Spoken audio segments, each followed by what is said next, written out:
Hello everyone. तर आज आम्ही गावावरून आलो. घरी कोणी नसल्यामुळे सर्वात आधी घराची क्लिनिंग करावीच लागणार होती. सर्वात आधी आले मी फ्रीजकडे. फ्रीज छान क्लीन करून घेतलं, पण जो तुम्हाला पिवळा डाग दिसतोय ना, त्यासाठी मी खूप प्रयत्न केले, पण काही निघतच नाहीये. खूप स्ट्रॉंग डाग आहे तो. फ्रीजमध्ये सर्व वस्तू ठेवून दिल्या. पाण्याच्या बॉटल्स पण पूर्ण भरून ठेवल्या. ह्या 2 बॉटल्सच्या मध्ये ही जांभळी बॉटल काही छान दिसत नव्हते.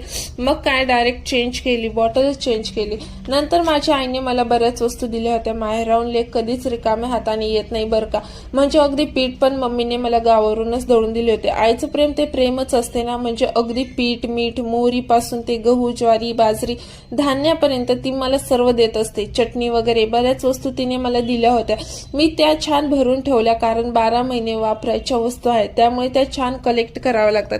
आईने मला फक्त मिरची कुटून दिली होती, जेणेकरून मी जवस, कारळा, शेंगदाण्याची चटणी, मला जी पाहिजे ती चटणी बनवून मी खाऊ शकते. गावी गेल्यावर पण ती काही कमी करत नाही बरं का. सारखं हे घे, ते घे, हे खा, ते खा असं चालू असतं. पण वाईट ह्या गोष्टीचं वाटतं की ज्या घरी आपण 20-25 वर्ष राहतो, त्याच घरी आता 2 दिवस पाहुण्यासारखं राहावं लागतं. सो फ्रीजमध्ये जे काही डबे होते ना, मग ते छान धुवून वाळू घातले, कारण नेक्स्ट काही भाजी आणली तर उद्या मला ह्या डब्यांमध्ये भाज्या कलेक्ट कराव्या लागते. त्यामुळे आधीच्या दिवशीच मी हे काम करून घेतले. खूप जास्त कंटाळा आला होता आणि वैताग पण आला होता. म्हणलं चला छान चहा एन्जॉय करावा. आणि काय सांगू तुम्हाला, मला ना खूप जास्त राग येत होता, वैताग पण आला होता, कारण मी सर्व घर क्लीन करून घेतलं. तोपर्यंत बेडरूम मध्ये ईश्वरने एवढा पसरा करून ठेवला होता. आवरून तर घ्यावंच लागणार होतं. मग लागले सर्व काम आवरून घ्यायला. त्यात थोडाफार पसारा माझाच होता बरं का, फक्त राग ईश्वरच्या नावाचा होता.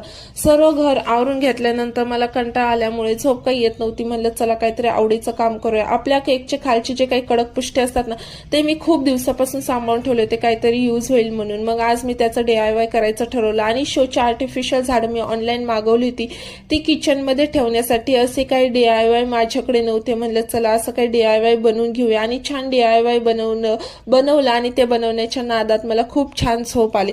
चला